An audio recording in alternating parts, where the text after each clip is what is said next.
സർവശക്തിയും മഹാകരുണയുമുള്ള പിതാവേ, സകല ദൂതന്മാരാലും പരമണ്ഡലങ്ങളും അവയിലുള്ള സകല അധികാരങ്ങളും അവിടുത്തെ നോക്കി ആർക്കുന്നു. മാലാഖമാർ പോലും അവരുടെ മുഖം മറയ്ക്കുന്ന നിൻ്റെ തിരുസന്നിധിയിലേക്ക് ഞങ്ങൾ ഈ സന്ധ്യാവേളയിൽ ആദരവോടെ ഗതാർത്ഥയോടെ തല കുനിച്ച് പ്രാർത്ഥിക്കുന്നു. അവിടുന്ന് പണിതത് പൊളിച്ചു കളയുവാനും നട്ടത് പിഴുതു കളയുവാനും അധികാരമുള്ള ദൈവമേ, ഞങ്ങളെ നിൻ്റെ തിരുകരത്താൽ പണിയണമേ.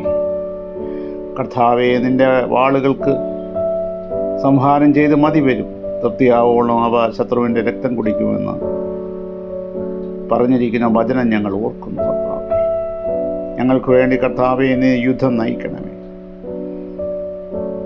ഞങ്ങളുടെ കുടുംബത്തിലെ എല്ലാവർക്കും വേണ്ടി, ഞങ്ങളെ സ്നേഹിക്കുന്ന പ്രിയപ്പെട്ടവർക്ക് വേണ്ടി ഈ പകലിൽ അത്താണിയായ ദൈവമേ, ഈ രാത്രിയിൽ ഞങ്ങളോടൊപ്പം വസിക്കണമേ.